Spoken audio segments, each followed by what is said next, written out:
All right, good afternoon, everybody. May 18th, 3:30 Board of Trustees meeting is coming to order.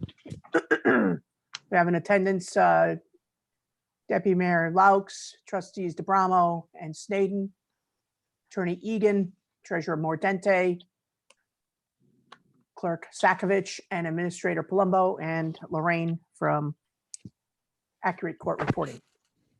Okay. So first item on the agenda is approval of the minutes for May 4th. And upon review, does anybody have any additions, questions, corrections?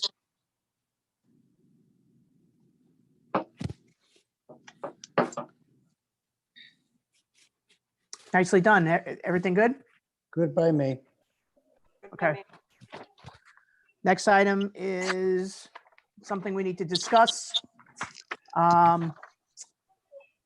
Bruce Miller, Trustee Miller and I had a conversation with Bob Foxon, who is the principal of Global Com LLC. As several of the board members may remember, we've been working with Bob Foxon on the progress of, the repurposing of our plant, our power plant. I know that this is not everybody's priority today because everything we do 24/7 is COVID-19. But I feel very strongly that the community needs to keep an eye on, the future. I reached out to Mr. Foxon because I'm trying to negotiate that proposal of down from 25 grand because I think we are in a time where we have to be making sure every nickel we spend is spent carefully. I told Mr. Foxon that he would not be able to start until the new fiscal year anyway. So I'm going to table number 2, if that's okay with everybody else. Let's see if I can break the proposal into phases to work with Bob a little, for 3 to 4, 5, 6 months, get it together and then extend. Making sure. Okay. The next items, numbers 3 and 4, came from Denise for the treasurer's office. Denise, you want to just walk us through 3 and 4, please? It's just to renew our internal auditor, our claims auditor's contract. And then we have somebody that backs up if he's not available. Okay, so that's, So this is for an annual contract. So can we be a little bit more specific about the time period here? it's usually a year, so I don't know what. Let's make number 3 for 12 months. Let's make number 4 for 12 months as well, if that's okay with you, Denise. Yes, absolutely. Yeah, I didn't know if we had to go retro. So was he from June 1 forward or was he? Yes, June 1 forward. Okay, all right. So this is just in preparation for keeping Dave around. Good. Yeah. I also suggest that in number 4, instead of replacement, it'll just say alternate. Yep. As the alternate. Thanks. Okay. And then we have number 5 is the proposal from Nicole Christian, who is our grants consultant. Joe, you've been, in the last few months, you've been working closer and closer with Nicole. And this has been the traditional consulting agreement. Joe, do you see any problems with that? I do not. Nicole is a tremendous asset to the village, in my opinion, and in my short experience working with her. And she is very active in trying to obtain as many grants as possible on the village's behalf. And there are a bunch of items that she's looking at currently. So I think that this is something that should be approved by the board. Okay, good. Anybody else want to weigh in? I would just like to say, I think Nicole does a fabulous job. I'm very happy with her work. She's been very good at communicating with me and keeping me apprised of what's going on with the grants that apply to parking and whatever else that I'm involved in. So I'm all for that. Good. Okay. Yep. I think Nicole's doing a great job too. I just, Joe's been working directly with her. So thanks for the input. The next one, number 6, I kind of feel, so the situation with the 4th of July fireworks is that we're waiting to hear from the fire department. More than likely, the annual 4th of July parade will be canceled. And not knowing what the new guidelines are going to be or when large groups or social gatherings can happen. if we approve this tonight, we have to cancel it by the end of the month, Joe? Is that Yeah, is that my timeline here? Rucci has been very understanding as to be expected. There is some preparation that they need to do in order for this program to move forward, including obtaining permits from various entities, some of which have longer lead times than others. I know they went ahead initially to obtain the permit from the Coast Guard, but the others that they're going to need are from the town, the FAA, and some others. They said by the end of the month, so I'm assuming by the end of this week, possibly by the end of next week, we probably need to make a decision as to whether or not we're going to move forward with this. So, I think, and speaking with Renee and working with Joe and Dave about opening the beaches and all the different parameters we have there, and knowing what guidelines we're going to have to follow, hopefully with the restaurants.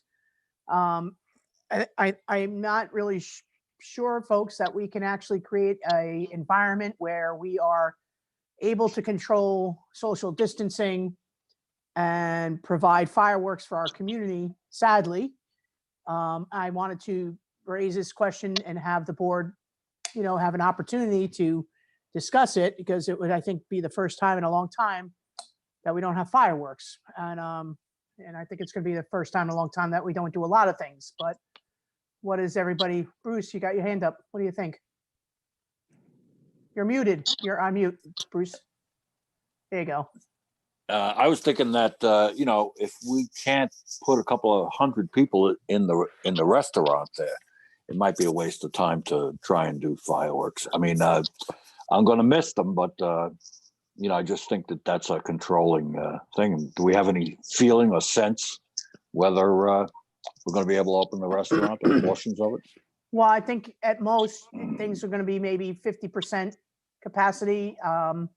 Outdoors, there's also, I know the guidelines we're getting for the beaches, and ensure social distancing on the beaches. I just think that this creates an opportunity where, you all have experienced at the end of the night when people are leaving the beaches, and, I don't know if it's a possibility. And then I was trying to think, can we spread everybody out? And, there's so much pressure on our parks and on our staff as it is, the ones who are managing all the outdoor activities.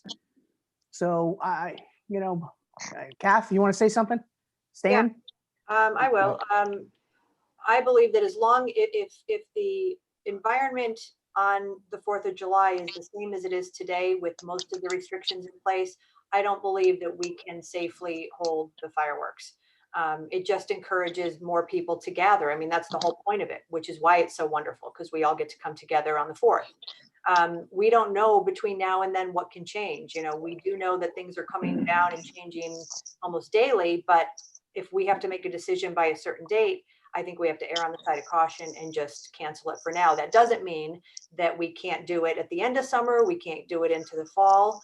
Well, actually, that I think so. In exploring this, so that everybody has, I think, Joe, the permits are specific to the location, and they only have a shelf life of a certain number of days.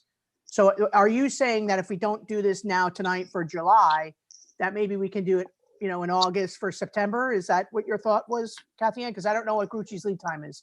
I would love to have maybe a so-called rain date or a non-COVID date, whether it be near the end of the summer, or we plan it when, we are able to open businesses and restaurants, and that can be our kickoff, whatever it might be. We have that budget line, and maybe we reserve it for another time.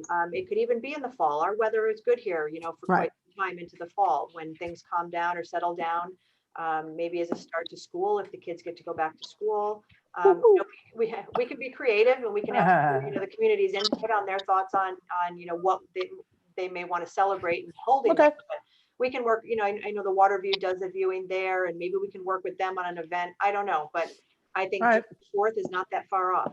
Right. And I spoke to Scott about possibly delaying the fireworks to later in the month or later in the year, and they were certainly open to doing that as well. I asked about the permits, and although they are specific to the day that you request the permit for, he did indicate that under the circumstances, there is a good possibility that we would be able to use that permit for a later date, but we'd have to get more confirmation about that from them. Stan? Yes, we've all seen the crowds that are attracted by our 4th of July celebration. I see no way that we could hold that on July 4th. It just can't happen. Okay, so Joe, they would need a decision from us today in order to meet the timeline that they need to get all the permits in place in preparation for July 4th. So at this point in time, I think what we need to do is table this as well. And if listen, I don't know what to tell you. I mean, if the fire department goes forward with their parade, we may have another week's window here to make a decision. But right now I agree with all of you. I don't think under the circumstances, knowing what happens and seeing what happens, we would be able to do this in a safe manner for our community. So, Bruce? You're The You're muted. I was thinking we could amend the resolution to say, we authorize the mayor to enter into an agreement for July 4th or a subsequent date. Which of course I would discuss with you guys, but we get the resolution part done with it. Right. So this way we don't have to go back to this if, they pick August 1st or July Brian? 31st or whatever. Well, the fire department did say before Brian weighs in, and if they cancel the 4th, they're not doing the parade, period. That's But correct. that doesn't mean that we can't do fireworks if, whatever, right? Yep. Yeah, no, I think I think Trustee DeBrano's point's a good one. Yeah, if we're comfortable with the number and we're comfortable with the tradition, but we know that we're in the COVID-19 situation now, let's approve, if the board's inclined to approve it, with subject to the mayor's discretion on scheduling. Okay. I'm good with that. So Barb, you got that change? May is discreet. Yep. Okay. Good. Thank you, Bruce. Question? Who's got the question? Did somebody have a question? Bruce I'm Miller- not sure whether I'm the other Bruce or he's the other Bruce. Bruce Miller has a question. Bruce Miller has a question? Yes. Yes, he does. Oh, I'm sorry. Is Bruce in attendance? Bruce Miller is in attendance. Oh, there he is. Okay. Bruce, what's your question, hon? And he's muted. Wait, As wait, was wait. quickly stated, the resolution said that the mayor, that we're going to have this parade with the mayor's deciding in advance at some point down the line if it needs to be called off. Did I get that right? Yeah, you signed on a little bit late, but there was you signed on 15 minutes late. There was a discussion. She was in the middle of discussing the concerns about scheduling, social distancing, the fire department scheduling of the parade, and whether it would be feasible to have it on the 4th of July. I am not in charge of the parade. That's the fire department. This resolution speaks specifically about fireworks. Right. Does that answer your question, Bruce? So basically, we're going to have fireworks on the 4th of July, or you're going to determine at some future date when it would be appropriate? Both of those things. I think what the resolution states is that the board of trustees is leaving empowering the mayor to enter into an agreement with the Grucci organization to supply fireworks, whether it's on the 4th or perhaps at a later date. All right, I got it. Thank you. Welcome. Number 7 and 8 involve new hires. We just had conversations this morning, Joe and Barbara and I, with both Brian and Renee about the seasonal staff. We are making sure that any of our part-time employees at the Village Center are offered shifts here so that they are that they are working. But both have explained that the requirement for additional staff is to only put these people into a rotation of seasonal workers. We have at the beaches in particular, we have a lot of the part-timers there working now. Adding more is because the beaches are going to be open And the beach attendants will be working longer hours. And also at the country club, the golf, making sure people are being checked in properly.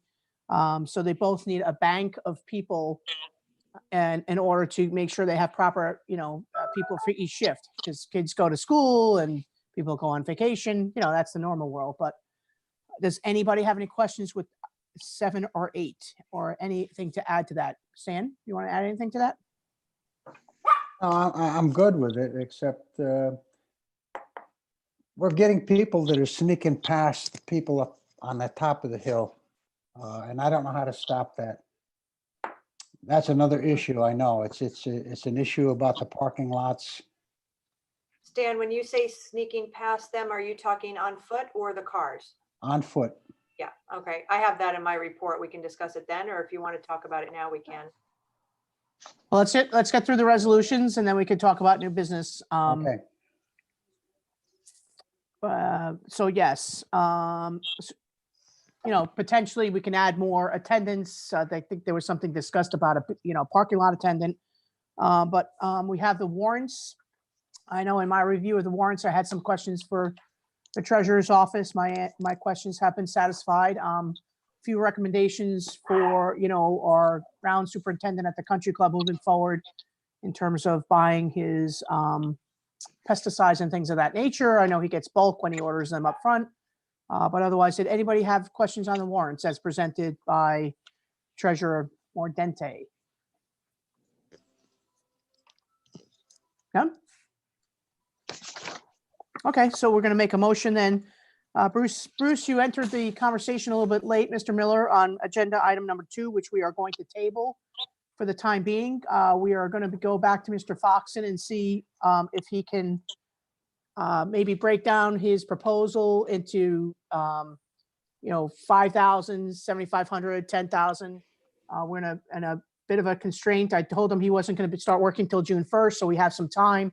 I think there was a little concern about the amount of money to spend on a plan that is, a 6 to 8 month, progressing plan. So I told Bob that I would get back to him after this meeting, that we are going to proceed with him, but I just think it's going to have to be at, 5,000 for this phase, 10,000 for that phase, and break it into phases. Okay, we did briefly discuss the fact that people were going to the beach, but not in vehicles. Can we discuss that now, or that comes? Well, I just wanted to make a motion to approve action items 1 through 9, but I'm tabling number 2, which is the Global Common LLC, Bob Fox's proposal. I'll I just second. want to take. All those in favor? Aye. Okay, Aye. so let's just go to reports. And I think by the end of the meeting, we'll have covered everybody's concerns or questions. And for those people who are viewing on YouTube Live, we usually don't take comments during the second or questions during the second meeting of the month. But if you're viewing, you can type in your question. We have somebody watching that and we can hopefully answer your questions. So just quickly, my first item is COVID-19 update. The updates change by every 3 minutes. So we just got a new update, in fact, from New York State, that they have added some businesses to the essential list. So despite not being into phase 1 yet here in New York, our region includes Nassau and Suffolk. They have added some additional businesses to the essential list, which we just got that a half hour ago. So we will update our list that's on our website. I worked extensively, Kathy Ann and I. Bruce, did you have a question? You're muted. I did not have a question. No, Bruce DeRamo, did you have a question? You're muted. Yeah, I was wondering if construction, which has been in phase 1 in the other regions, is going to be okay here in Nassau and Suffolk, because I've been contacted 150 times by one of the developers if he wants to get going. I think we all Yeah. have. So unfortunately, residential or commercial construction is not allowed until, I think, Brian, correct me if I'm wrong, it's phase 1. So what? That's correct. Phase 1. Right. So unfortunately, we are not in phase one, and we have had to tell them it doesn't matter if you're in the village of Port Jefferson, the town of Brookhaven, Suffolk County, or Nassau County. We are not authorized to, give you permission to do construction, which is sad. I don't make the rules. I hear that, but I visited several other, construction sites that are not in the village of Port Jefferson, and they are proceeding, just fine. Well, that gets to the enforcement aspect of this conversation, which is where I was kind of going, because I had a conversation with Inspector Riley today from the 6th Precinct. I intend to be sending a letter to Supervisor Balone after what happened in the village here over the weekend. It was like nobody knew who was on page 1 or page 2, and establishments were turning each other in. And Fred and I played whack-a-mole all weekend. We Wow. These guys had tables out. These guys, were serving alcohol out their window. We do send a memo out every Friday. I want to thank Barbara Ransom from the chamber. She shared the memo. It had guidelines that said there's nothing different this weekend than was last weekend. We haven't changed in our guideline. We actually then rewrote. We got more specific about the restaurant guidelines and handed those out Sunday morning to every restaurant. I asked Inspector Riley, however, today that I need 2-foot patrolmen down here Saturday, Sunday, and Monday of this coming weekend. He needs to give me 2 police officers. Whether we're going to get them or not, I have asked for them. And they need to work like the whiskey tour would be working with our code enforcement bureau hand in hand. Obviously, nothing's going on here at night anymore, so I need the whiskey tour to be daytime, 12 to 8 p.m. to help us. I don't want to have another weekend like we had this past weekend. There was a lot of uncertainty, in the restaurants. I want to help them as much as I can possibly help them, but I can't allow them to be breaking the guidelines and putting themselves at risk, because if Suffolk County does issue a citation, number 1 is considered a warning. The second one, they go for your liquor license. So I'm exploring. I've had a conversation with Joe and Barbara and Allison and Brian, I think a little bit. We're exploring some outdoor dining areas to help the restaurants expand their dining rooms. There are several locations that they would be sharing. For instance, I have spoken to Joe DiNicola about Oldfields and Ruvo sharing that little section of parking lot that's between them and closing down Wynn Lane. Joe was very responsive. I'm waiting for Dave's reaction. Then we have the Salsa alleyway, perhaps the pie, say cheese, and Salsa can share the alleyway. We then have, we're reaching out to the owner of the Chandler Square Mall to see if she'll consider putting out some tables. We have the Grassy Knoll by 5th Season. They would love to use that area to expand their outdoor dining. And then we have a common area by the parking lot by Tommy's where the farmer's market used to be. We're looking at setting up a tent there. And I have a proposal from a tent company to rent the tent and tables and chairs to set up a common outdoor dining room that would be shared by several of the other restaurants. Or it could just be a common outdoor dining area that people could take their takeout and sit and eat. I'm exploring that, and I'd really like to get the board's feeling on those concepts.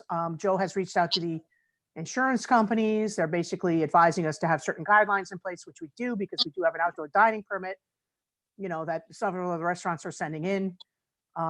So I'd like comment on that, as well as I'd like to recommend that we waive all outdoor dining fees this year, except for the application fee, so that at minimally we can have, inspections done. And the inspections may need to be done on a reoccurring basis at this point to make sure that the outdoor dining guidelines are being met. As the density, as the state allows us to open, it may not be at 100%. It might be 25%, and then it might be 50%. So there might have to be additional inspections to make sure the tables are set far apart, et cetera, et cetera. So who wants to weigh in first?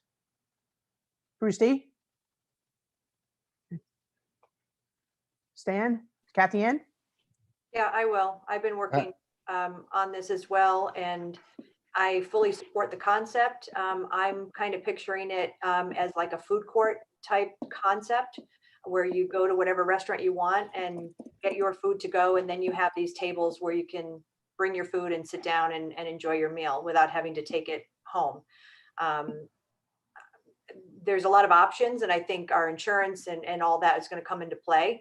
But whatever it is and what our limitations are, I think we are able to work around that and make this happen on some level. In those different spaces, I've been thinking about those spaces as well as I drive around and I look around and how the different restaurants can, utilize those common spaces. And I think I really do believe it could work. Stan? Yeah, when you say percentages, are we talking about what they're legally allowed to have inside the restaurant?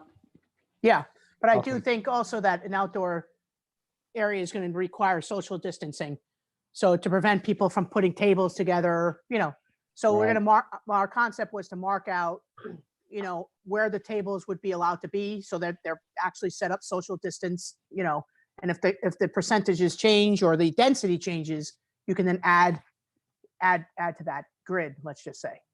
And do we need both Joe and Dave to agree on this, or? Well, I suggested that outdoor area for them because I believe part of that parking lot is owned by the building where Oldfields is the tenant. So, I would want them to agree because then we have to go through the process of, shutting down the street, setting the, they would incur the cost of that tent. If they want a tent, they would incur that cost because that area would be specifically for their two restaurants because it's easily contained. Some of the other areas, I would not tent over salsa area. I think that would just be umbrellas and tables. I think Fifth Season would handle their little grassy area where they would set up their own tables and chairs. The only one I think the village should, I personally think the only one the village should get involved with is a communal one, which is by Tommy's. That if we let everybody just come and take takeout, either you need a receipt from the restaurant to come and sit, or they'll do, as Kathy Ann was saying, there'll be a menu book. And if you want to participate, every restaurant would have a page in the book. And if, so if you're open today, you want to order from Say Cheese, they're in the book. But then the issue we have there is how do you split up all the money at the end of the day? So we're exploring all these concepts, but I really think getting a tent up and more tables and chairs to help the restaurants is like a no-brainer at this point. We're also exploring when we get to the beach report, whether or not we should add more picnic tables at Harborfront Park, to give more people areas to enjoy the village in a very safe and comfortable manner. I'd like to add to that. I believe that anytime you can not only bring people into the village, but keep them here is when you then also help the retail establishments. So this is not just something that will benefit the restaurants. I believe it's going to help the retail as well. And maybe on that sort of menu concept, the retailers can add their items that are for sale, how to order them online from the table or by phone from the table. And then they can walk over to the establishments and do their pickup of these retail items as well. So I think it helps everybody.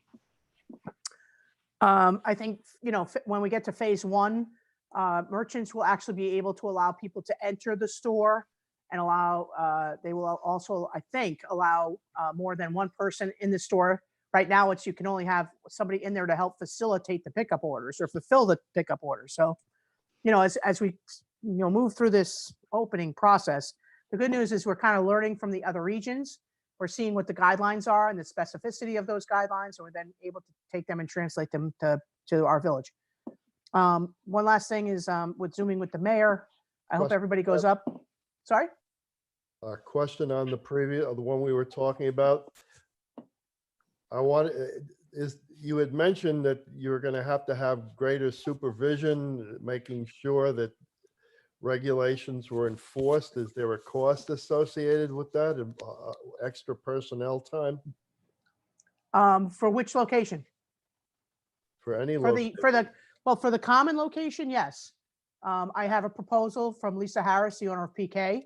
She has offered to oversee that tent by the Tommy's place, because that would be a communal tent. It eliminates, them from putting 3 tables behind their restaurant or on the sidewalk. Fifth Season would be on their own. Oldfields and Ruvo would be on their own. Our people would do inspections to make sure that they're following guidelines, but since it's a communal tent where a lot of restaurants would share the same space, yes, I think that would need more oversight.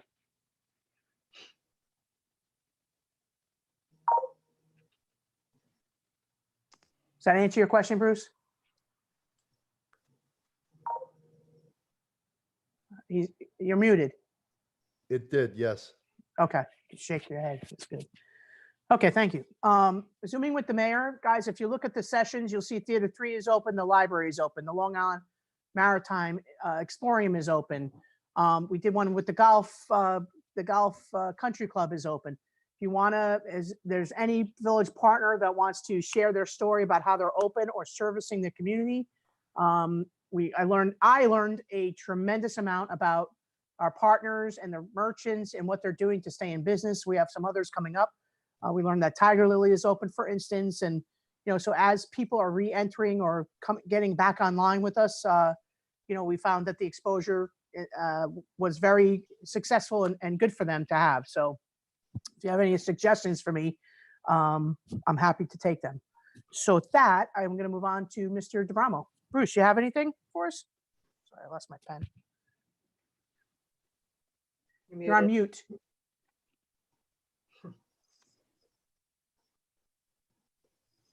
I think we already discussed all the items that I had some concern with, so I'm good. Okay. I'm going to move on then to Stan. Yeah, I have a number of things that I'd like to talk about. I have a list here of tennis members who are looking for rollover credit or for refunds.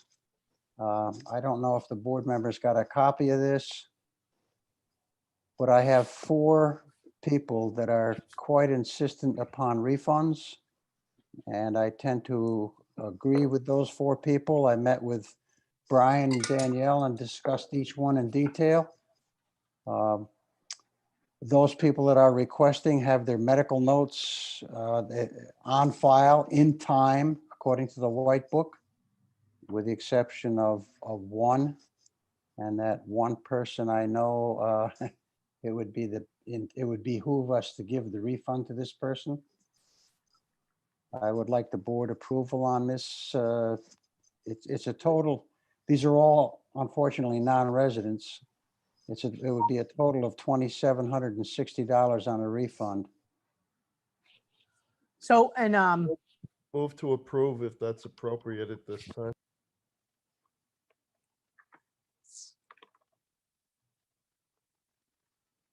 I would second the motion. okay, so Stan, are these mostly medical? Because usually with medical, there's no discussion.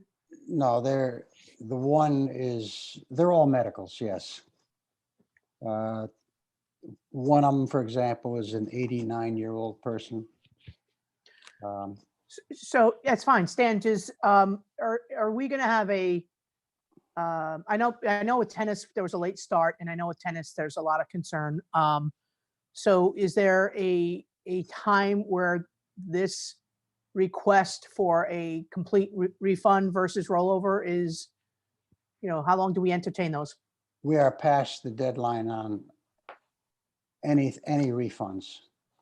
Well, okay, but I can appreciate that. But since the club didn't open Correct. and there was a lot of, does the board want to say, listen, you have until June 1st or something at this point?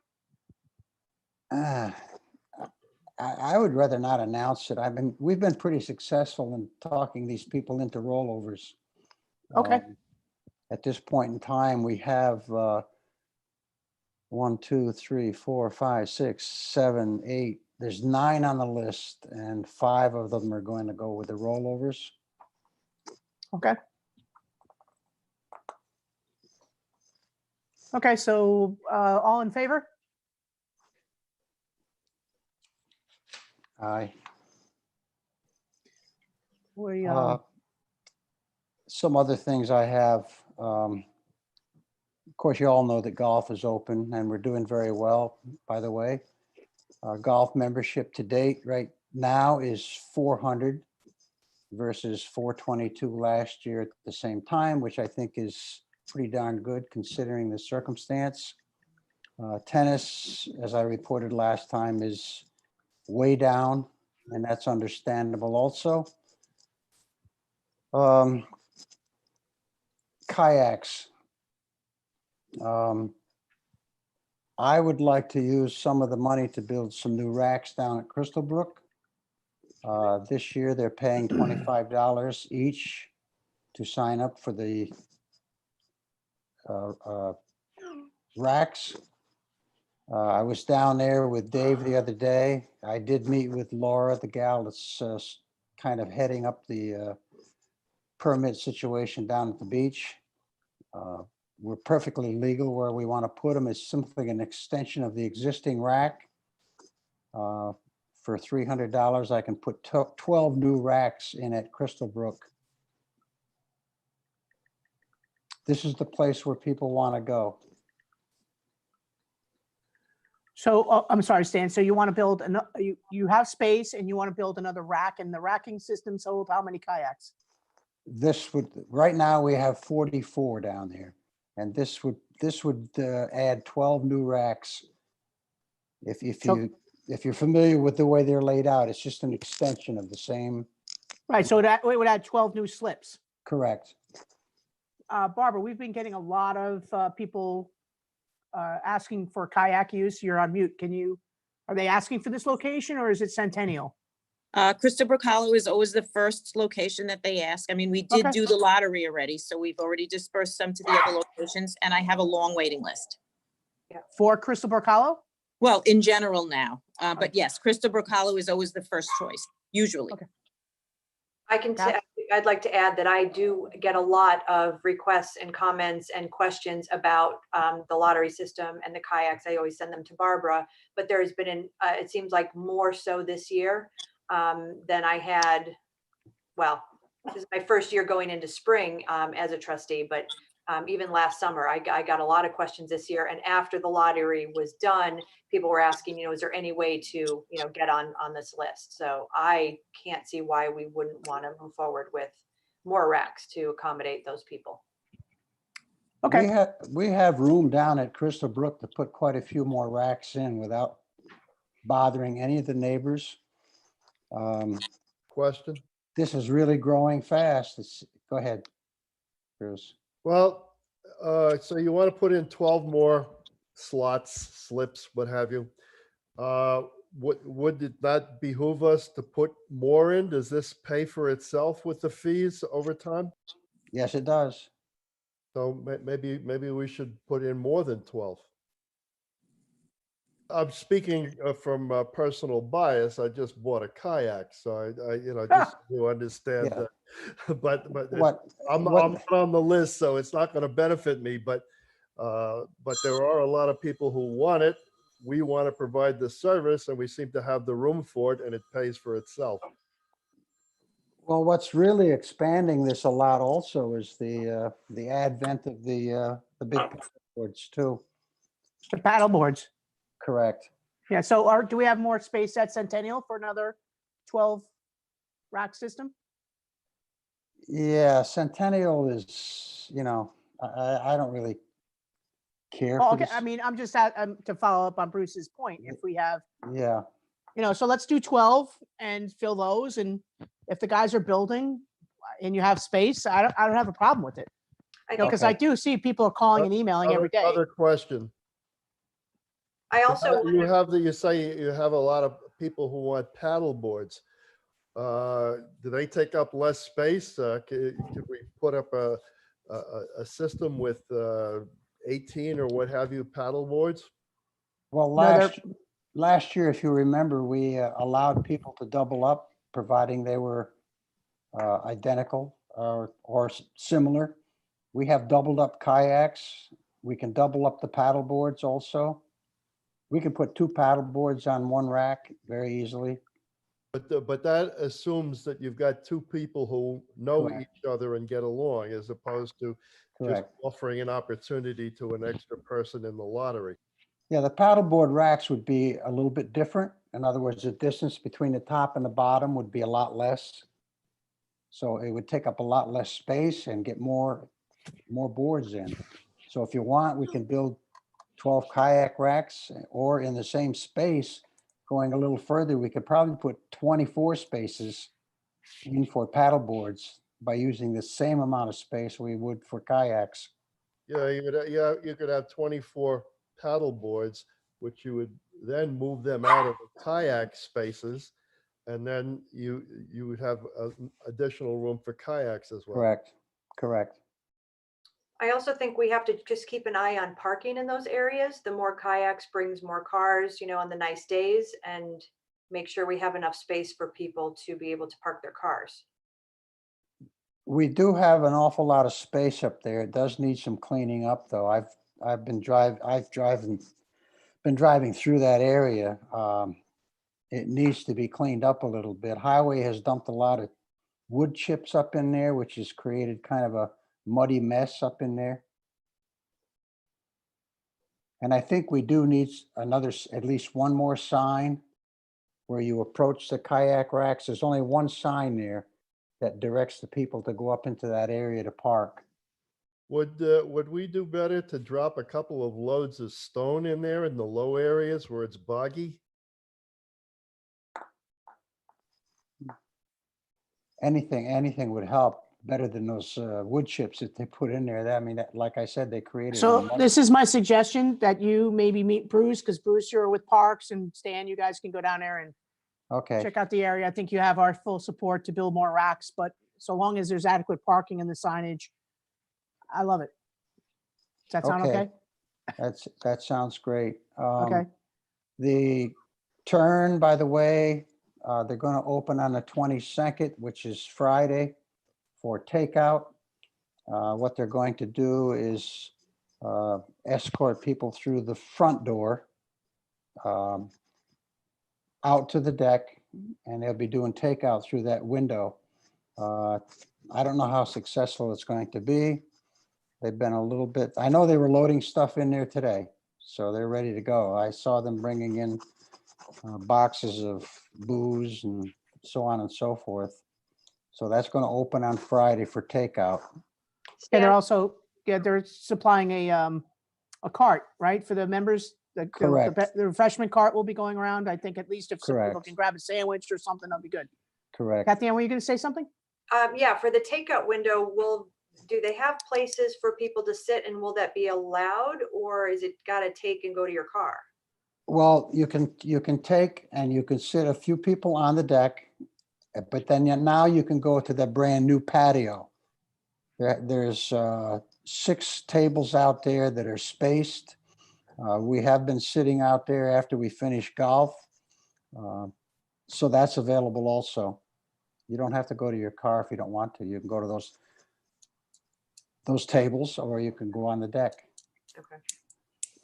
Or the beach? or the beach. One more item that maybe I'll yield this to Kathy Ann. This is a big one.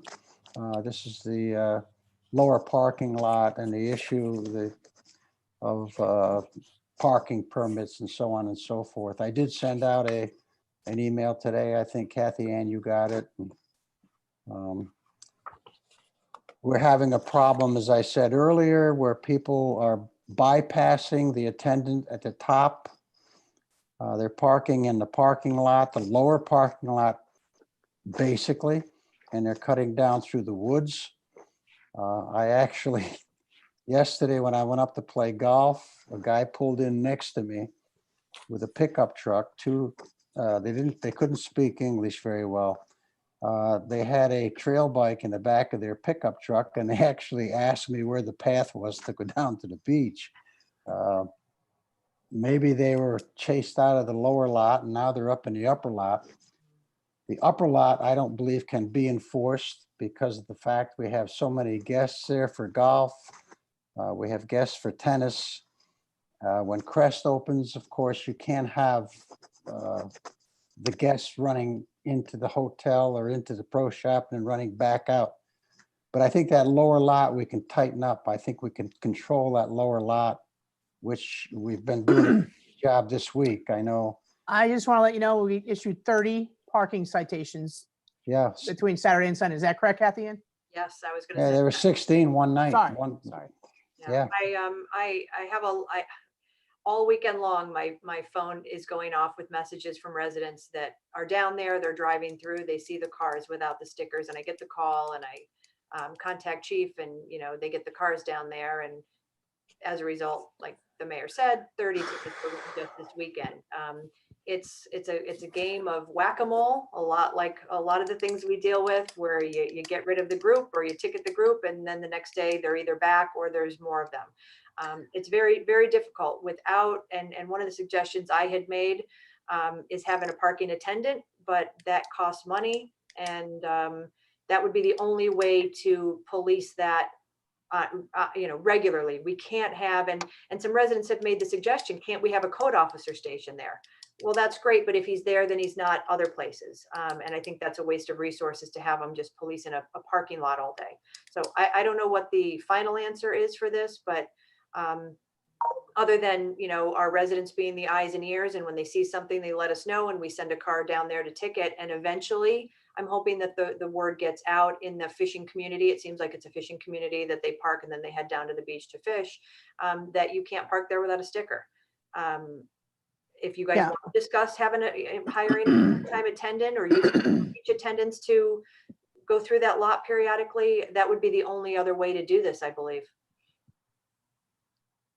Yeah, I don't think they're allowing fishing at Cedar Beach at this point.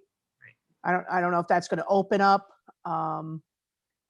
But that's why they were chasing them from Cedar Beach, and they would come around and they were being dropped off to come to our jetty. So, so I don't have the answer, because I think that we look at this parking lot on, and I believe that the chain isn't working, and I didn't think it was going to work from day one. So I think that we need to go to those gates that can be locked, and I think we need one at the top of the hill, where the Crest organization is. When Crest isn't open, that gate should just be closed, and that people who want to come and play golf, they park in that lower lot. They can use this new stairway we built, and it would be easier for us to monitor. And when the Crest is there, they open the gate and they're responsible for helping us. There's not an easy answer. The guests for golf and tennis will now also be receiving a pass that they can put on their dashboard. So eventually we'll tighten it up more and more. Kathy, and I think this came up because of the issues that we're having on the staggered shifts. Code starts at 10 and they go home at 6, and another shift comes in at 6 and they go home at 12. So we're going to have 2 officers coming in to do sort of a swing shift and cover that evening hour where we had an opening, so that they're going to go specifically to these lots and make sure, because we seem to know, people seem to think they know that bewitching hour at 6 o'clock, code's not there. They're going to shade shift. So that's when they were parking the cars. Last night, we had about 6 or 7 more cars there at around that hour, right? Yeah. So we're going to start to implement that as soon as Fred can, work out the schedule. The gate at the lower driveway is key. That I think we chain- need gates on both of them. Okay, but I would start, they're expensive, but I know. I would start with that lower one, definitely. Comment? Yeah, Bruce. Yeah, I was wondering if so some people have legitimate businesses with the country club who are not residents. And I'm wondering if you can have some kind of a citation that kind of serves as a dual citation and validated parking. In other words, sometimes some places in urban areas, you go to a restaurant and there's a parking fee, but you're complimented the parking if you show a stamp from the restaurant or what have you. And in that instance, just ticket everybody, and those who have legitimate interests just get their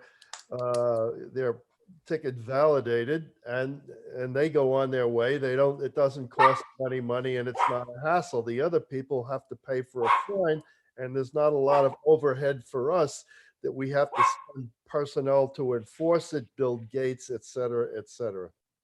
The problem with that, though, is for them to then bring their validation in to eliminate the ticket, they would still have to come to court. Well, possibly they could mail it to court. All right, we'll take it under consideration. I'm not sure. We'll have to talk to chief. I think we would all agree that if we blanket everybody with tickets, we're not going to have a happy day. No. So we are trying to enforce those cars that are parking that are not allowed to park there. They're not residents. They're not members of the country club. They're not employees of the country club, and they are not guests of the country club. Well, you could call it something else. You just call it validated parking. Everybody in this pictures here, and 90% of the people in the village have gone to some place where they have validated parking. Everybody understands it. Right. It's called our resident sticker. That validates my ability to park there. But Which- if you, how do I handle somebody who's coming to the restaurant, Bruce? I don't even know. That's my point. The ticket is also a validated parking statement, which says that, that as long as you had a meal there, or you are a golf member who isn't a resident, that you're free and clear. And maybe there could be some kind of track kept regarding people who come frequently and just keep track of their license numbers and not bother with them. Well, I think there's a little problem with that though, because if, for example, Thursday, we had 54 guests come up to the country club. If I write tickets for 54 guests, I don't know how many of those guests are going to come back to my country club to play golf. exactly. Okay, so I want to move on this, but I think that we have to explore the cost of gates. Joe, I don't know if you can talk to Steve about that or not, because this issue is not going to go away. We'll get the same vendor, which is either the town or county vendor that installed them up at the Crystal Brook cut through to come and give us pricing. Yeah, and by the way, we that gate is less than 6 months old. We already had vandalism. We had somebody try and drive through the gate, and they bent it from this to this. Right. Crazy. Yeah, nice. Dave and his crew did a good job bending it back, and it looks good again. Gate's there for a reason. Stan, are you have anything else to report? No, that's good enough. We're good. Okay. Bruce, you have tennis update by your name. Mr. Miller. Okay. I wanted to mention that we're going to have a Conservation Advisory Committee meeting by Zoom tomorrow evening. Was that tight? What's going on? Who's setting up that meeting for you? Well, right now, Melissa Cohen is setting it up, and that's a late breaking event. I had requested that it be set up by Kevin, but that's not necessary at this point. Okay, I would like to participate in that meeting, so I'll send her a request to be on the invite. Okay. All So, right, just in other business, I'm hoping that we can resolve some kind of the issue with Mr. Foxon so that we can reorganize his proposal and retain him. And also, a couple of meetings ago, I had requested that we send a letter to LIPA regarding distributed electricity. Is there any possibility we can do that? yes, I will work with Barbara on that.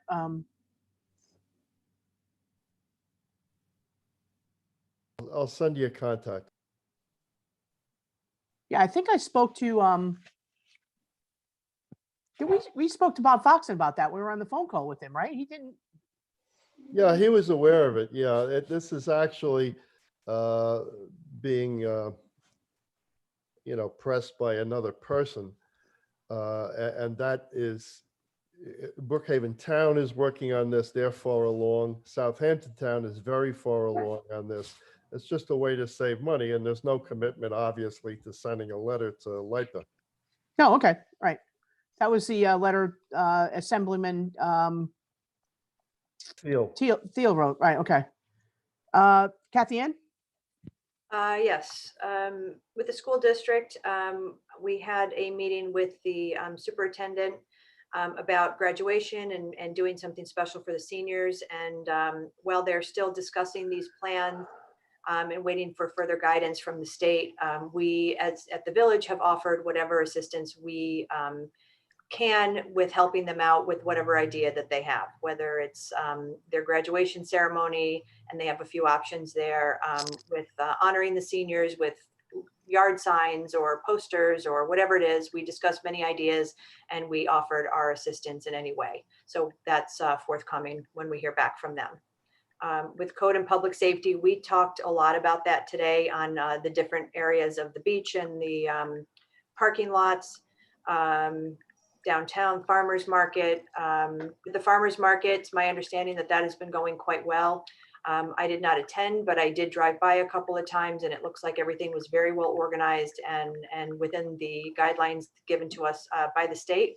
So I've been happy about that we are able to support our local farmers and allow people to get their produce and whatever it is they need within the state guidelines at this time.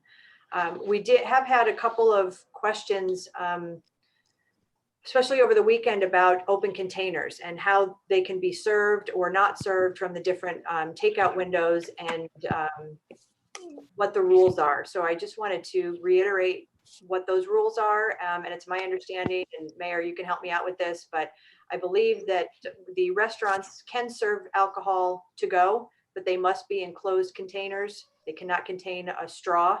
The straw can be with the item. They have to be bagged with their food, and they are to go. Our open container laws still are as they've always been and still apply, and you cannot walk around the village with an open container of alcohol.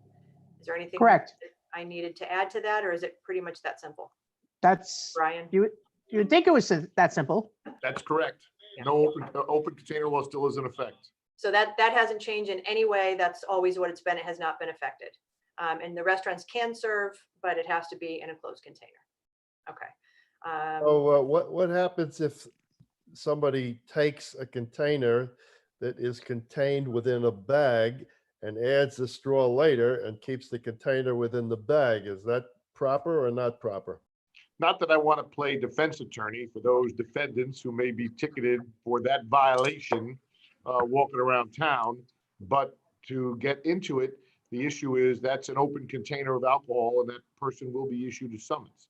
So if you buy a beer and then decide, which is closed from a store, and then decide to go out to the sidewalk to drink it, you will be issued a open container summons. So that's really no different than walking into our village grocer and buying your 6-pack and then sitting on the sidewalk and drinking it. You can't do that. Couldn't then, couldn't now. It's the That's same. what it is. It's the same. The only difference this change with COVID is that the bars are allowed to serve drinks in to-go containers. So that's that. Parking on Main Street. There's been a ton of controversy about the parking on Main Street, or lack thereof for the weekend. So in our prior board meetings, everybody remembers that we decided to make parking on Main Street for takeout and to-go orders only. So that would prevent people from taking up those spots for a long period of time, and preventing people from pulling up, grabbing their food to go, which helps support the businesses. It also helped alleviate the problems of the gatherings, hanging around their vehicles. Well, code is trying to enforce these rules and these laws that have come down from the state. And my understanding is over the last 2 weekends, it's worked exactly as we intended it to work. The way we discussed it and all of the positive things that we as the board thought that it would bring to the village, it has. What it also brought, of course, are complaints, and those complaints are that the signage is lacking, that unless you seek out these covered signs, that you're not going to know what's going on. And I guess, more so for people coming into the village that are not residents and are not seeing these social media posts and all of that. Somebody mentioned today that those signs were being changed out today, but I wasn't aware of that. Joe, maybe you can weigh in on whether or not those signs got changed today. Do you know? What signs? We had put up signs stating this new parking rule on Main Street. Yeah, no, I had Kevin had reached out to me about, somebody had made a comment about they look, I don't know, hokey or whatever the comment was. And I explained to him that it was a, in our office generated sign. It's no parking on Main Street was something that we instituted to help us calm everybody down, and that the board, if the board decided to extend that now, a more permanent looking sign can, yes, be put up. But I don't think, Joe, did you have any conversation with Kevin about that today? I did not have a conversation with anyone about changing out any signs. Okay, so Mayor, I thought that was for weekends only. Yes. it is weekends only. Okay, thank you. Yeah. No. So the question is, do we want to, because we had said we would do it for 3 weeks. I think that would bring us to the end of May.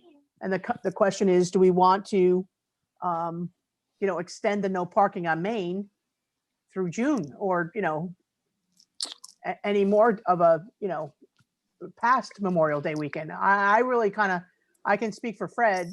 That is helping the Code Enforcement Bureau, enforce Maine. It's keeping people from congregating. I think it's doing exactly what it's intended, especially since the parking lots are open and there's no meter parking right now. So I would be in favor of extending it. I don't know why people, if you have to come and pick something up, you can still come to the curb and pick up and get in your car and leave. If you want to stay longer, you can park in a parking lot. So Right. And I had, just to bring in all the public comments that I got, the majority feel that they enjoy it, they like it, and they feel that it keeps things a lot more organized. Most business owners, the feedback I've gotten is that they do appreciate it, and it's keeping their takeout and delivery going quite nicely. There was one business owner that did not like it, was not happy about it, and thinks that it keeps people out of the village and away from his business. That's his opinion. He's entitled to it. But yep. that's not what I've been seeing personally. And I offered to have a conversation with him privately. And What is this a food service business? yes, So why would people not want to still park and go, take out from that business? How is that? I don't understand that. But I don't really understand it either. Okay. I think his opinion was more so it makes it an unfriendly village and we're trying to keep people away, which is not the intent. And I don't think that's what it's done. I think it's really helping the takeout businesses thrive at this point. Yeah, we're trying to keep people from gathering And gathering, right. at this time. Anyway, at this time. Yeah, and speaking with Chief and the other officers, when I drive up and down the street, I will pull over and speak to the officers and say, how's it going? And they are very appreciative, and it makes their job doable, where prior to that, it was very difficult. So that was parking, metered parking. And it's very important to note that metered parking, meters are still off. I also got complaints that people were feeding the meters regardless, and I'm not sure how that's happening because all of the meters are covered and should be covered. If they're not covered, they need to be. So I drove around today and kind of looked at most of them, and they all appeared covered to me. Right, but not only are they covered, they're not on. They're not on. So right, I'm not sure So why. they're not taking coin. They can't take your cards. They're not activated. Right. And that parking, how long are we going to be extending that? Did we need a further discussion on that, Brian? I don't remember how we left off, or that was just to be determined. Yeah, I think that was suspended at further order of the mayor. Or the board. Yeah. So You want to just keep that going? Nothing's really Yep. changed. There's nothing's changed. Okay. And then with the Business Improvement District, our advertising campaign continues.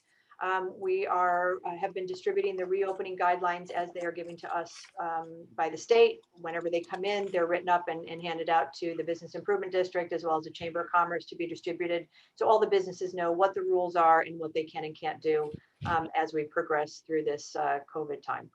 And that concludes my report.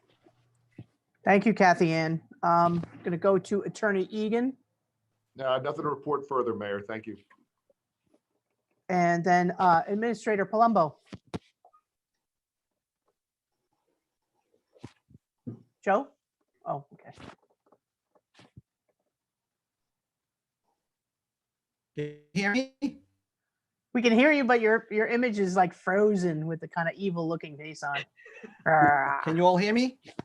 We Yeah, can. you're back. Yes, now you're there.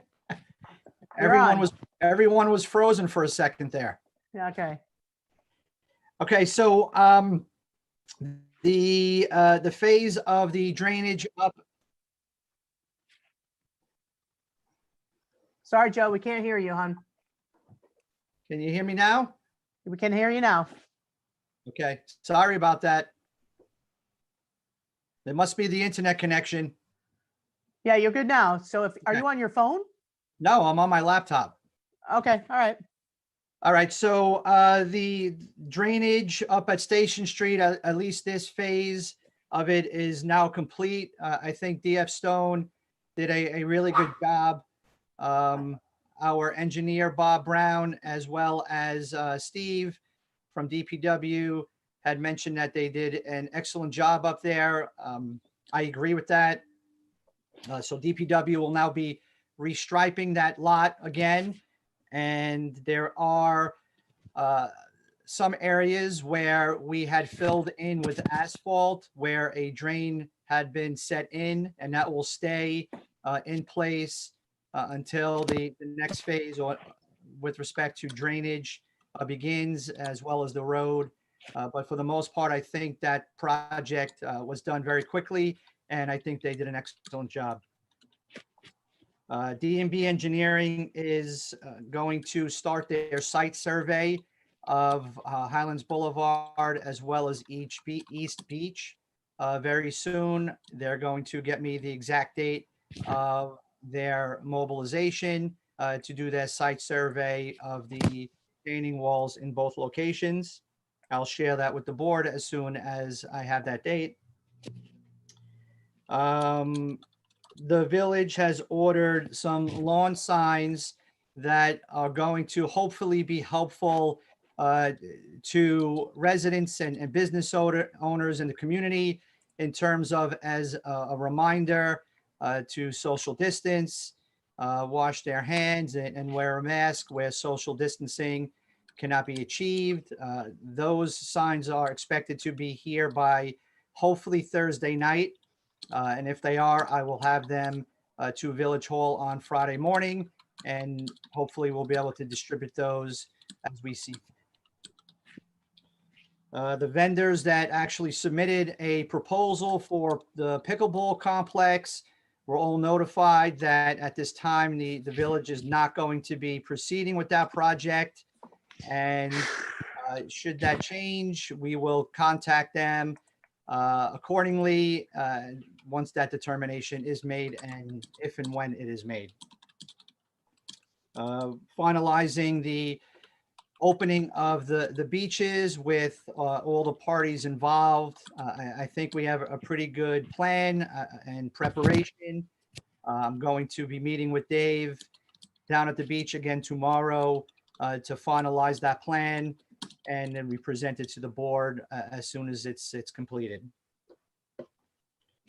With respect to the DPW expansion, I had contacted another engineering firm to get pricing on civil plans as well as MEP plans.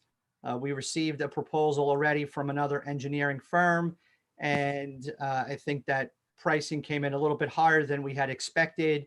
So we'd like to see what another engineer has to offer in terms of submitting a proposal. I spoke to Stephen Brazow at Pax Christi this morning.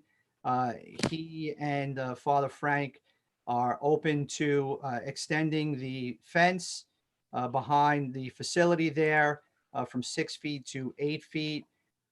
They're willing to partner with us. I will be contacting a fence company in the near future to see if I could get someone out there to get a proposal for that extension. Thank you. Thanks, Joe. Great report. Thanks. Anybody have any questions for Joe?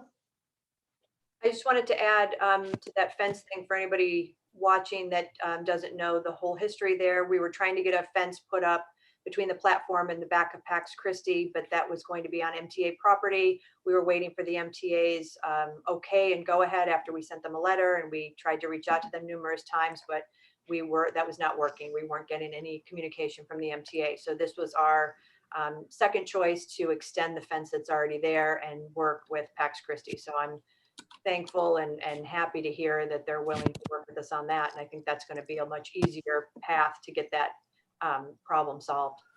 So thanks, Joe. You're welcome.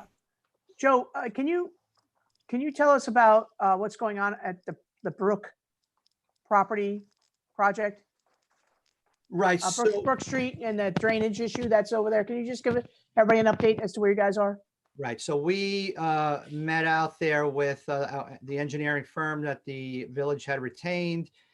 Last week, we also met out there with DF Stone, who did the drainage up at Station Street. Allison was out there, and Steve Gallagher as well. And we were talking about the possibilities and options that may be available to improve the drainage up on Longfellow down to Brook, that little valley or ravine that exists between some homes there. What's interesting is in conversations with Steve and Allison, to their knowledge, there was never really any discussion or complaints in terms of drainage from up there and then coming down into the system that exists, because the drainage or the issues that do exist there were really not noticed until the erosion of that area in between the properties there, and the breaking apart, if you will, of the basins that collect the water there. So DF Stone had looked at it, and their initial investigation had determined that the wrong piping was used based off of the calculations of the water flow from that elevation, and said that it was constructed improperly. Back in the day, Back in the day. when that subdivision was put in. Correct. DPW was up there with the truck to suck out a lot of the sediment that existed at the top of the hill. Again, there was no issues with the water draining or collecting up there. And I believe Gross's report had indicated that they were surprised at the level of water, surface water, that was running from the top and then down into the system. So Gross's survey is complete. I believe we're going to get some type of plan from them over the next couple of weeks, and we'll be able to pass that along to DF Stone or another vendor if we choose to come up with a strategy to resolve the issue there, to make a determination what makes sense in terms of the repair in that area. So probably in the next 2 to 4 weeks, we should have something from Grosser, and then we'll be able to make a determination as to what approach or what approaches we have available to us to remedy the situation there. Thank you, Joe. Appreciate that detail. Margot? Yeah. Hey, Yeah, Stan. I have a question for Joe, but I don't know if we should be doing it in open session. Is it related to a personnel issue? Yes, it is. Oh, yeah, then we would make a motion to go into an exec. So just hold that thought, Stan. So I have Denise. Hi. Hi. Next week is the end of the fiscal year. Surprise, surprise. Went fast. So I'm gonna be working with the department heads and Joe and get everybody's invoices in. So I'll have your numbers for you as soon as I can. General fund looks like we're gonna end with a surplus. So that's, yeah, but hey, it's So, something. yeah, right. So I asked Denise, we've been watching this.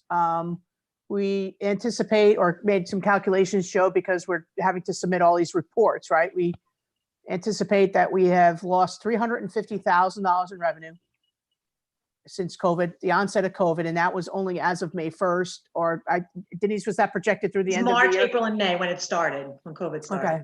And, you can basically take that formula and spread that, so that's going to be on average about 125 grand a month from not having court sessions, not having parking fees, not having beaches and programs. And, so what happened is when we were dealing with LIPA and we were trying to build all these other robust revenue lines, you know, on programming, and, you know, you never think you're going to have a pandemic.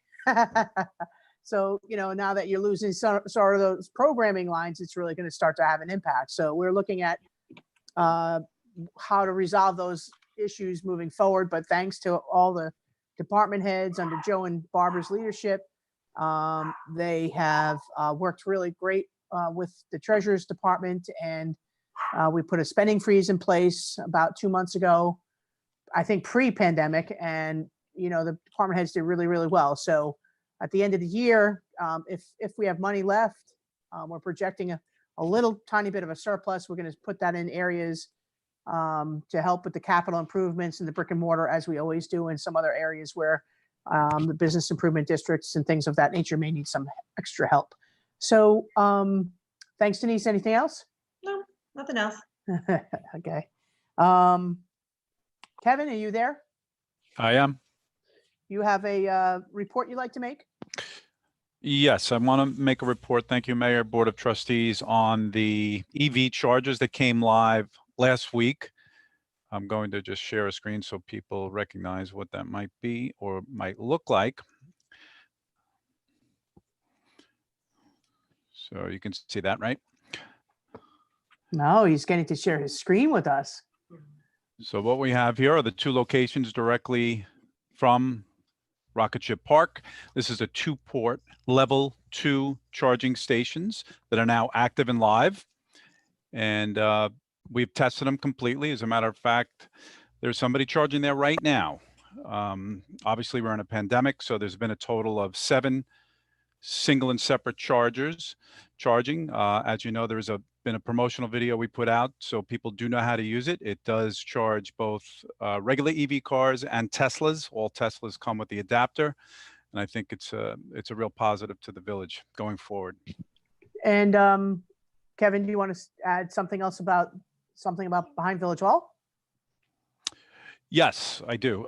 For residents only, at this time, we have a charger right next to the little brick building as you pull around the side of the Village Hall. And so that's also a welcome for residents to use to charge their EV chargers as well, level 2. Good. The only other thing I wanted to mention is ChargePoint. For those that are listening on YouTube, is the app. It's pretty miraculous. You literally talk about touchless. It's so safe. You just touch and you activate and actually unlock the port and put it into your car, and it keeps track of everything. And of course, we see what energy is used, and it's a really wonderful dashboard. I'm just been monitoring the comments, and we'll go over those at the end, but this one is relative to what you're speaking about, Kevin, and they're asking what the charge is for the charging stations, the one in Village Hall, and if that's different than the one at Rocket Ship, if you could go over that. Sure. Both chargers right now, there is no charge for the use of the electric right now, as we are actually going through this real time, managing the dashboard. And I could tell you, as I just said, very low usage, but we know everything is working right. 7 total cars. I just want to show you that quickly, what that looks like. So that so until we see, you know, a demand, I think you had, when I did a Zoom chat with you, Kevin, you said right now until we monitor it, but then it'll be a minor charge moving forward or something. Yes, we'll probably stay in line with what Stony Brook, the next nearest charger, charges, which is $2 an hour. However, that will actually include the space itself. Right. Okay, so can you see that visual of the drone shot, if you will, of exactly where that is? It will include the parking, the parking fee as well at Rocket Ship. What about the one at Village Hall then? Because that's residents only and free for residents to park there. It would be a small electrical charge then for that, the use of that one, or no? Until further notice, there will be no charge at all for that resident EV charger. The dogs are getting restless. Sorry, I had to go pick them up. Okay, so thank you, William. Thank you, Kevin. You're welcome. For that update. And Barbara Sakovich. You're muted, Barbara. There you go. Kevin, I just have an update from Nicole. I was working with her today, and the Suffolk County Downtown Revitalization Grant that she has been working on, which is the brick walkways by the tennis courts and Rocket Ship Park. They've extended that date for her to submit, so we get almost an extra month. So that is now due on June 19th. Okay, so this is the Suffolk County Downtown Community Revitaliz- Development Grants, right? And this is the grant line that we've used to, we did the tennis courts, we did the handicap doors at Village Center. And they're looking for us to make a submittal. We're submitting to have all the brick walkways by the Rocket Ship Park and the tennis And the courts ten- to be repaired with brick. So everything will be lifted up, regraded, restored with brick and new brick to replace the failing brick. So that was the proposal. Joe helped coordinate that and get that together. Thank you, Barbara, because that's actually, I was like, that's not on the agenda. So we got a 30-day. Extension. Okay. Next board meeting is June 1st, 7 p.m. Before we make a motion to go into exec session, at which point the live YouTube will go down and just the board with Brian will remain on the Zoom meeting. Kathy Ann, were there any other comments or questions from the public that we could address? We did get a few. One person at the beginning said, I remember fireworks on New Year's Eve one year in the village. So that might be an option moving forward, depending on dates. It was the centennial. That was when we Okay. came 2000. It seems like 2 decades ago, actually. Keith says, can there be a comment as to the feeling of the farmer's market and if everyone is satisfied with its success and safety? Any issues with vendors, patrons need to be worried about or need improvement? So we have not received one complaint about the farmer's market. Barbara Sakovich, I want to thank you with Joe and I'm sorry, Fred and Melissa, the farmer's market, the manager. You guys set up a really great area behind the Gap parking lot. We have everything sectioned off. There's a code officer in the beginning, the entry point, and wearing a mask, saying that nobody else can enter unless they're wearing a mask. All these vendors are approved and have their permits from the Board of Health as well as the Village of Port Jefferson. Vendor quality, right now it's the kind of the beginning of the season. It's been a little colder than usual, so we don't have as many of the produce vendors. They will be coming. More vegetables will be coming. Farmers markets are essential. They have been on the governor's list. We closed down the market in the onset of COVID. We opened it up because people were requesting fresh vegetables and the edibles that are at the farmers market. And so I don't know. Does anybody else want to comment if they've heard anything? I think, the Board of Trustees, I want to thank you guys because I was like this. And the comments that were coming in from the general public were like, yes, please open it. And I think everybody's followed the rules. And I think we're doing really well with that. So, we did get a suggestion from a merchant who wanted us to open up a flea market for the merchants. And I explained to them, or Barbara explained to them, we can't do that. You're not essential. The only reason the farmer's market is open is because it's food. It's been deemed essential. So. And that's all that can be, that's the only people that can be vendors at the farmer's market. Correct. You can't have crafts. We do have a woman who's providing soap because it's sanitary. Is that you, Denise? Who's that? Stan. Okay. Any other comments? Hopefully that answers those questions. The next one is about 5G installation. I have a question about 5G and the village. Has Port Jeff been approached by any telecom company? Will there be a hearing beforehand? Is it being installed in schools or in neighborhoods? We haven't, we haven't seen any 5G come across. And if there's anybody who wants to install any kind of antenna, or they definitely have to come before the planning department and the Board of Trustees. Brian. I have a comment. Sure. The 5G is not going to work like 4321G. The legislation that's been passed gives the village some options that you can negotiate under certain circumstances, pole structure, appearance, those kinds of things. But for instance, I have no reception on Scraggy Hill Road here for a cell phone. That will not happen in the 5G. They have the authority to put this stuff in. Villages have been asked to submit a plan. We haven't done that, but To who? well, you would be discussing this with the providers, Verizon, et cetera. This is something that I mean, there is a town, Bedford, up in up the Westchester area, maybe a little north of that, that's very far ahead of the curve. NICOM has done some training on this. Okay. Okay, there's a question about is there a plan to install a stoplight at the corner of Liberty and Main? Was this part of the work plan for the area by CVS high school entrance? So yes, the Department of Transportation has, in reviewing the accident statistics, pedestrian safety guidelines, we raised the sidewalk at the CVS intersection. And in furthering the DOT study, they looked at Route 112 coming all the way down the hill, the intersection right by the gasoline station there, Main and Myrtle. They had a number of car accidents of record, which is what led them to actually come to the determination that a traffic signal at the bottom of Liberty and Main is required. And they are going to be installing that at their cost.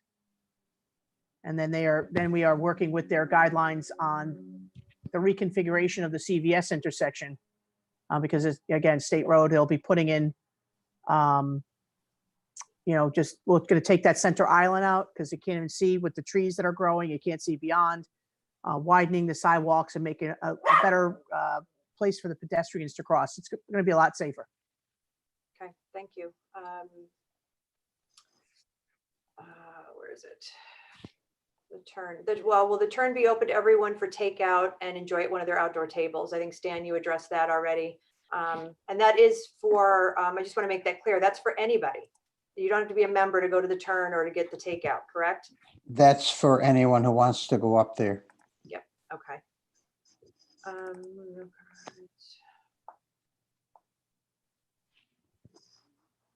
Will there be a charge to use the charging stations? We answered that already, so that's it. That's it.